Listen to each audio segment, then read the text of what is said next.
ဒီလူကလက်မောင်းအားတွေတန်ဆွမ်းဖို့နေတိုင်းကားဆွဲပြီးလေ့ကျင့်နေညဘက်ကြတော့အလေးမာတယ်ကမ္ဘာအားအကြီးဆုံးလက်မောင်းလက်ကစားသမားချန်ပီယံကိုအနိုင်ယူဖို့ဒီလောက်ခက်ခဲလေ့ကျင့်တာပါထိုချန်ပီယံဒီပြိုင်ပွဲတိုင်းမှာအုတ်ခဲတခဲကိုအမြဲပေးထားလေးရှိပြီးရှုံးနိမ့်သူတိုင်းလက်ကိုကျိုးစေပါတယ်သို့တော်ထိုလူသည်သူ့ကိုအနိုင်ယူရန်စိတ်ပိုင်းဖြတ်ထားတယ်လနဲ့ချီကြမ်းနန်းလေ့ကျင့်ပြီးနောက်လက်တစ်ဖက်ထဲနဲ့ကားဆွဲနိုင်တဲ့အထိဖြစ်လာတယ်သို့တော်ချန်ပီယံကအားဆေးရှိုးဝက်တောက်နေရဲဆိုတာသူမသိဘူး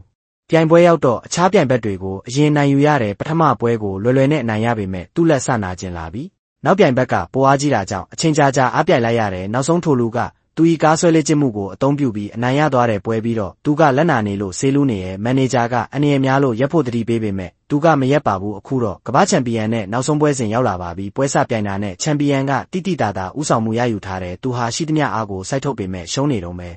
ဒါနဲ့ပရိသတ်ထဲကသူ့ညီမကိုမြင်လိုက်ရတော့သူတယောက်တည်းတိုက်နေတာမဟုတ်ဘူးဆိုတာတတိယမိတယ်နောက်ဆုံးစိတ်တက်ပြည့်နဲ့အားစိုက်ထုတ်လိုက်တဲ့ရုတ်တရက်ပေါ်လာတဲ့အားကိုချန်ပီယံကတောင်အံ့အားသင့်သွားတဲ့နာကျင်မှုကိုသိခံပြီးနောက်ဆုံးအနိုင်ရသွားပါတယ်